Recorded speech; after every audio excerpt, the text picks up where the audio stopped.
Hey everybody, it's me, Remy the Comic Book Poser. I'm here today to welcome you to End of the Poserverse. I might be opening one of the bigger books in my collection that I have no idea why I have it, and I should not own it. But it's another sweet round of Whatnot pickups from Knuta Collects. So set your phasers to sun and beam me up, Scotty, because you're not going to want to miss this one. So you'll check it out after this.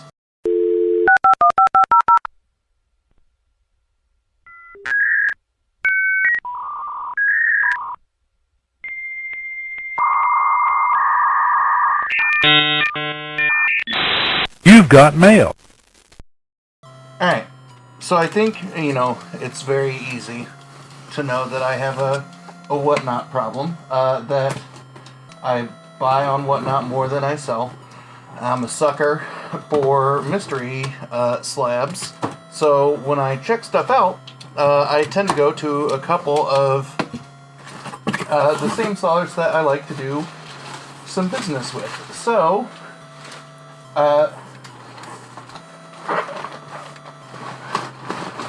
I had been missing out on a couple of Knuta Collects shows, and I wanted to pop in and say hi one day, and they had a mystery slab bag going on.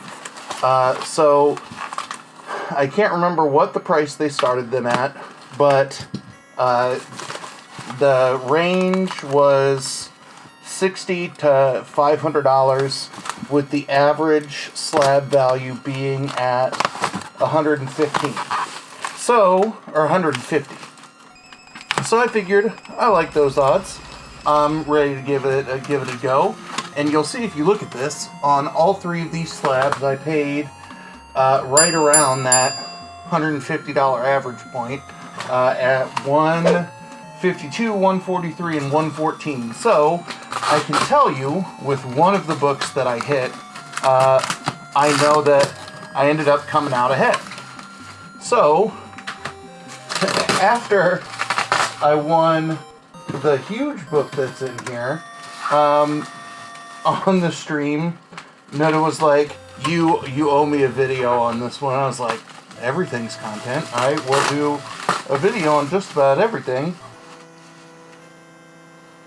So we got our stickers,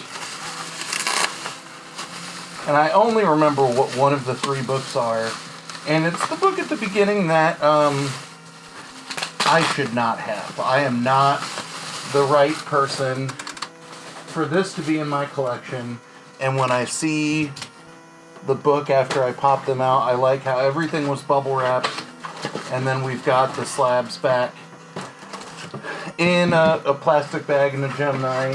Everything was well packed. These beauties, nothing was going to harm them on their voyage from where they live here to me in Kansas. So, you'll see me pass through this so I can show you the big book last.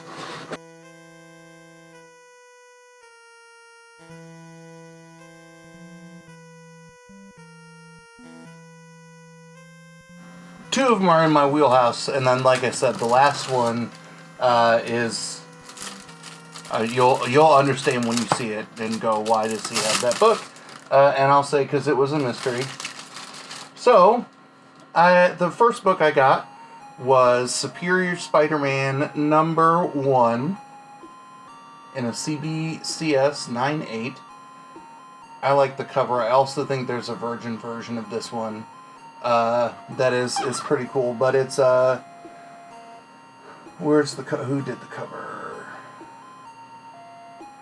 Travis Caress did it, and then it's got a Stiltman and Living Brain appearance.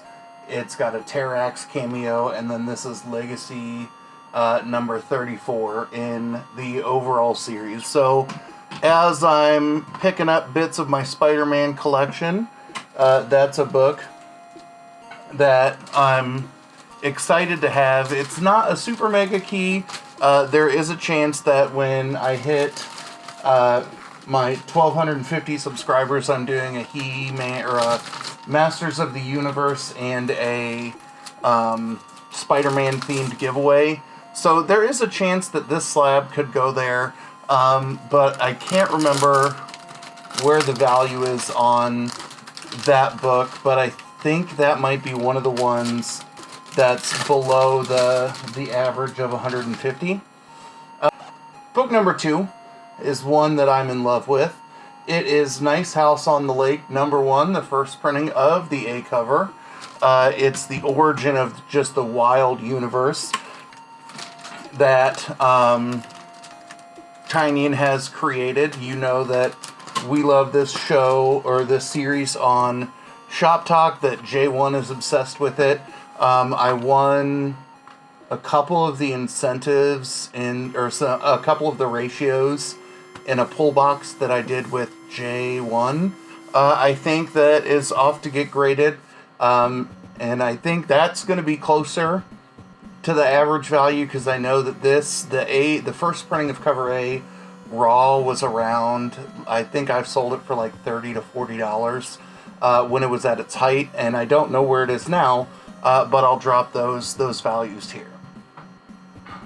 And then we have the last book, and there are a lot of things that I don't know very much about, and I'm willing to dive in and get lost in these universes and learn about them.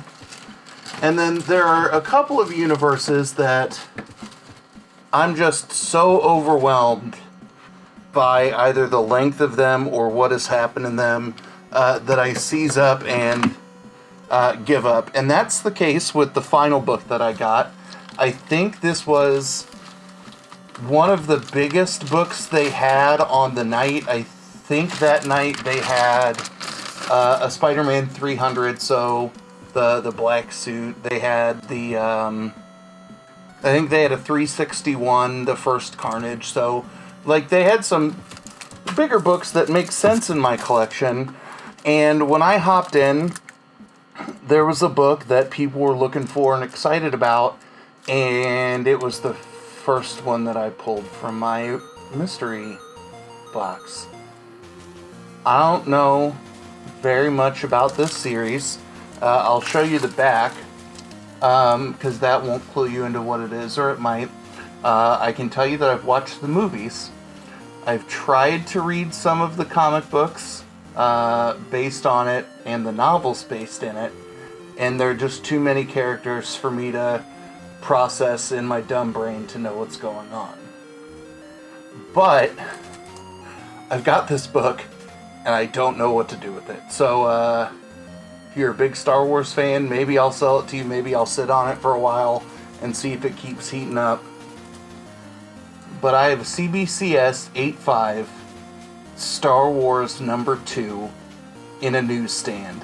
And this is the first appearance of Han Solo, Chewbacca, Jabba the Hutt, and the Millennium Falcon. I know who those people are, and I know that Star Wars is heating up right now with all of the random shows that are coming out. All of the new Star Wars books are generating a lot of spec because of, you never know what's going to get adapted on any given day, and I just don't know a lot about Star Wars, thus the beam me up, Scotty, and set your phasers to stun at the beginning. This is hands down the biggest book that I've picked up from them, definitely on accident, but it came in super fast, in beautiful condition, so I'm glad to have it. I'm just terrified. I'm more scared of owning this book than I am my Secret Wars 8 that's double signed. But let me know what you think. If you are a Star Wars fan, make your argument in the comments down below as to why I should read the whole series, and we'll go from there. But as always, y'all, thanks for stopping by, and have a good one.